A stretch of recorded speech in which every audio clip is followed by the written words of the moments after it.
آج میرا ٹاپک ہے ڈیزیز.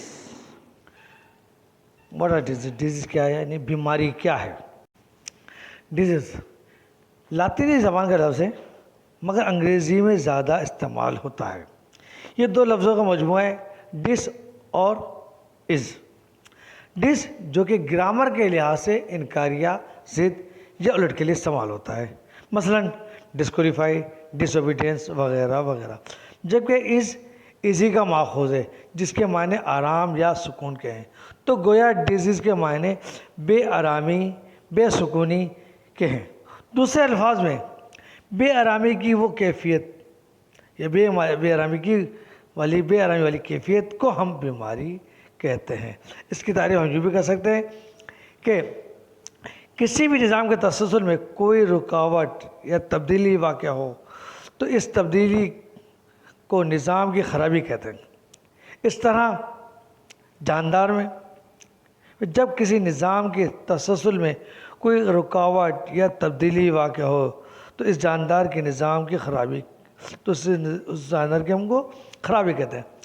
دوسرے الفاظ میں بیماری کہتے ہیں. گویا اس کا مطلب یہ ہوا کہ ہمارے یہاں جو سسٹم ہے تو 11 سسٹم ہے، 11 باڈی میں کہتے ہیں 11 سسٹم ہے. ان 11 سسٹم کے اندر جب کوئی خرابی پیدا ہو جائے یعنی ان کے تسلسل میں کوئی رکاوٹ ہے، مثال کے طور پر digestive system, respiratory system, excretory system, cardio system, اس طرح کے تقریباً 11 سسٹم موجود ہیں. جب ان سسٹم میں کوئی خرابی ہو جائے یا ڈس آرڈر ہو جائے تو انسانی جسم بے آرامی محسوس کرتا ہے. اسی بے آرامی کا دوسرا نام بیماری ہے جسے ہم خود میں ڈیزیز کہتے ہیں. اب یہ سمجھا جائے کہ اس کی ڈیزیز کیا ہے کہ بے آرامی کا دوسرا نام ہے. کائنات کے ہر شے میں توازن پایا جاتا ہے. اس کو ہم یوں بیان کر سکتے ہیں، کائنات کی ہر شے میں توازن پایا جاتا ہے. جیسا کہ ہم لوگوں نے پڑھا ہے نیوٹن کے قانون کے طور اگر کوئی جسم ساکن ہے تو ساکن رہے گا، کوئی جسم حالت سکون میں ہے تو حالت سکون میں رہے گا تا وقت اس کو کوئی بیرونی قوت غالب نہ آ جائے. یہ پڑھ چکے. اسی طرح کوئی جب جسم ہمارے تمام سسٹم اگر توازن کی حالت میں رہیں گے، کام کر رہے ہوں گے تو انسانی جسم بیمار نہیں ہوگا، مگر ناگزیر حالت کی وجہ پر، بیرونی یا اندرونی خلف اشار کی وجہ سے یا کوئی بھی ایسے اسباب جو کہ بیماری پیدا کرنے والے ہوں جس سے ہم بیمار ہوتے ہیں. ہومیوپیتھک فلاسفی کے مطابق 3 کازز ہیں.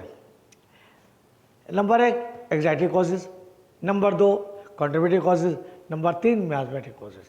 یہ 3 کازز ہیں جو کہ بیماری کو پیدا کرنے کے سبب بنتے ہیں. ایگزائٹی کازز یعنی جذباتی بیماری جسے ہم ذہنی طور پر کہتے ہیں، ذہنی طور پر بگاڑ پیدا ہو جائے، ذہنی طور پر اختلال پیدا ہو جائے جس کے اثرات ہماری باڈی پر اثر انداز ہو جائے. جیسے کہ میں نے اپنی میڈیکل کے اندر سب سے پہلے مائنڈ سمٹم رکھا، اس کے بعد جسمانی سمٹم رکھا اور باقی نیچے. اس کا مطلب یہ ہوا خلل جو ہے وہ برین کے اندر، وہاں سے انسانی سے بیمار ہوتا ہے جو کہ ایگزائٹی ہے. اسی طرح ہیرنگ نے کہا اوپر سے نیچے کی جانب، یعنی کہ بیماری اوپر سے نیچے کی جانب سے مراد کہ ہمارا جو سوچنے کا ہے یا نروس سسٹم کا جو مین پارٹ وہ ہمارا دماغ ہے، سوچ. یعنی اس کی وجہ سے اگر خلفشار پیدا ہو رہا ہے یا ذہنی خلش پیدا ہو رہی ہے جس کی وجہ سے ہم انسانی جسم بیمار ہوتا ہے. اب آ جاؤ کنٹریبیوٹری کازز، جس علاقے سے منسلک ہے، جس جگہ سے منسلک ہے، وہاں کی آب و ہوا کے لحاظ سے بیماری پیدا ہوتی ہے. مثال کے طور پر نشیبی علاقے میں جو رہنے والے ہیں وہاں بھاری کے بخارات ملیں گے. میدانی علاقوں میں جائیں تو جسمانی جلدی بیماری ملے گی. پہاڑوں میں جائیں گے تو وہاں آیوڈین کی کمی کی بخارات کی علامت کی وجہ سے ملے گی. گویا یہ کیا کنٹریبیوٹری ہے، ایک علاقے منسلک ہے، جس جگہ سے منسلک ہو رہا ہے اس جگہ سے پیدا ہونے والی بیماری، یعنی ایک یہ سبب ہے. تیسرا سبب کیا ہمارے پاس ہے، میازمیٹک، جو کہ وراثتی طور پر چل رہا ہے. یعنی کہ یہ وہ ہے میازمیٹک جو وراثتی طور پر چل رہا ہے، نسل در نسل چل رہا ہے.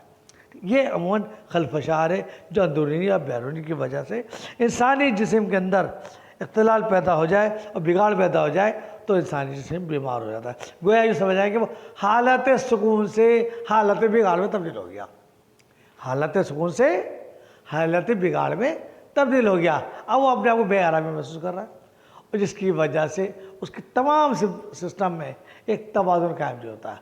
جو توازن قائم نہیں ہوتا تو انسانی جسم بیمار ہو جاتا ہے۔ یہ تو ہے ایک ہماری جو تعریف ہے جنرل تعریف، یہ ہے جنرل تعریف کہ ہر چیز کائنات میں توازن پایا جاتا ہے۔ اگر دیکھا جائے ہر چیز توازن کی حالت میں، اگر توازن نہ ہو تو انسانی جسم تو دنیا میں بگاڑ پیدا ہوا۔ اسی طرح ایک باڈی جو ہے ایک پورا ایک سسٹم موجود ہے، ایک پورا باڈی کا سسٹم موجود ہے، ایک نظام موجود ہے۔ جب اس تمام نظاموں میں بگاڑ پیدا ہو جائے یا خلفشا تبدیلی آ جائے تو انسانی جسم بیمار ہو جاتا ہے، جسے ہم کہتے ہیں بیمار ہو گیا۔ ٹھیک، اسی طرح اب میں کہتا ہوں ہمارے یہ چونکہ اسی طرح ہم کہتے ہیں نظریہ، کوئی کہتا ہے کچھ، کوئی کہتا ہے کچھ۔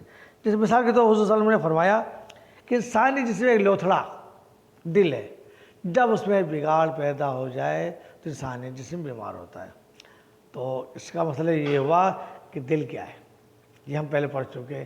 علامہ اقبال کی ایک نظم ہے عقل و دل، کہ عقل تو کہتی ہے کہ میں دنیا تک رہتی ہوں، دل عرش معلیٰ تک۔ اس کا مطلب دل کے خیالات جو کہ وہ اتنے اہم ہیں۔ ہم کہتے ہیں بھائی کہ میرا دل یہ چاہ رہا ہے، میرا دل یہ کر رہا ہے، میرا دل کھانے کو یہ چاہ رہا ہے، میرا دل گھومنے کو چاہ رہا ہے۔ اصل کیا چیز ہے؟ آپ کا جسم مانگ رہا ہے، آپ کا باڈی مانگ رہی ہے کہ میری اتنی کمی ہو رہی ہے، مجھے یہ کھانا چاہیے، مجھے یہ چیز پینا چاہیے۔ اسی لیے ڈاکٹر ہانیمن کہتے ہیں کہ جب مریض مزمن امراض میں ہو یا ایسے سچویشن میں ہو کہ جو چیز مانگے اس کے عمل کر دیا جائے۔ کیوں؟ کہ وہ چیز مانگ رہا ہوتا ہے، اس کا جسم کے کم ہوتا ہے۔ جیسے ہم سفر سے آئے، مارکیٹ سے آئے یا سفر سے آئے، گھر میں جیسے بیٹھتا ہے صبر کا جی جاتا ہے۔ کیوں؟ ہمارے جسم سے نمکیات نکل چکی ہوتی ہے، ہمارے جسم سے گلوکوز نکل چکا ہوتا ہے۔ کس کی شکل میں؟ پسینے کی شکل میں۔ اب ہمیں پانی کی پیاس لگتی ہے، جی چاہتا ہے کہ کوئی میٹھا ہو، یہ شربت ہو، جب پیتے ہیں تو ہمیں توانائی بحال ہو جاتی ہے۔ وہ اس کا مطلب یہ ہوا کہ ہمارے جسم میں جو شوگر لیول کم ہو رہا تھا یا جو نمکیات کم ہو رہی تھی وہ شربت کی وجہ سے یا پانی کی وجہ سے پوری ہو گئی۔ اس کا مطلب یہ ہو اس جو علامت پیدا ہو رہی تھی اس کی وجہ سے یہ کیا ہے؟ یہ ہمارا دل چاہتا، من چاہتا ہے۔ اسی لیے اللہ تعالیٰ آپ صلی اللہ علیہ وسلم نے فرمایا کہ انسانی جسم میں ایک لوتھڑا ہے، وہ کیا ہے؟ دل ہے۔ جب وہ بیمار ہوتا ہے تو انسانی جسم بیمار ہو جاتا ہے۔ گویا اپنے من کو، اپنے دل کو صاف ستھرا رکھو۔ یہ کیا صفا میں، یا یوں سمجھ جائے جو ہمارے صفا لوگ ہوتے ہیں، جو بزرگان دین ہوتے ہیں، وہ اپنے دل کو بڑا صاف ستھرا رکھتے ہیں، سوچ سے، سمجھ سے، ہر چیز سے اپنے دل کو صاف رکھتے ہیں، لہذا ان کے اندر خلفشار آئے گا ہی نہیں۔ بالکل ایک طرح کے میں بتاؤں، جب صحابہ کرام یا کوئی جب ذکر کیا کرتے تھے تو تصور کیا کرتے تھے اور کہتے تھے کہ ان کے تجلیات میرے دل میں آ رہے ہیں اور میرے دل میں سے منور ہو رہا ہے۔ ٹھیک ہے، یہ الصفا کا ہے۔ عام آدمی نے ہمارے تو خیر ہم تو کیا ہے، ہم تو خاک بھی نہیں ہے، ہم تو مٹی کی دھول بھی نہیں ہے۔ اللہ تعالیٰ پر رحم فرمائے۔ بہرحال تو کہا کہ اللہ تعالیٰ کے انسانی جسم میں ایک لوتھڑا ہے، جب بیمار ہوتا ہے تو انسانی جسم بیمار ہو جاتا ہے۔ اس طرح تو ایک تو یہ ہو گیا۔ اور دوسرا ہمارا WHO بیماری کے متعلق کیا کہتا ہے؟ وہ کہتا ہے کہ جب جسمانی، ذہنی اور سماجی میں بگاڑ پیدا ہو جائے، یعنی تین چیزیں کہہ رہا ہے، جسمانی، ذہنی اور سمجھ آئے سماجی۔ اس کا مطلب یہ ہوا مزاج اور جسم اور سماج، یعنی سوشل ایکٹیویٹی، فزیکلٹی اور مینٹل، فزیکل اور سوشل، یہ تین چیزیں ہیں۔ جب ان تینوں میں تسلسل قائم رہتا ہے تو انسانی جسم توانا رہتا ہے، مگر جب انہیں بگاڑ پیدا ہو جائے تو بگاڑ ہوتا ہے۔ مثال کے طور پر ذہنی جب مزاج کے اندر تبدیلی آ جائے تو اس سے انسانی جسم بیمار ہوتا ہے۔ جسمانی طور پر کوئی، مادیاتی طور پر کوئی علامت نظر آ جاتی ہے یا ڈس آرڈر ہو جاتا ہے تو انسانی جسم بیمار ہوتا ہے۔ پھر کہا کہ جب ہم لوگوں سے ملتے ہیں، لوگوں میں، سماج میں جاتے ہیں تو وہاں پر بھی ہم نے اپنے آپ کو قائم رکھنا ہوتا ہے، غصے کو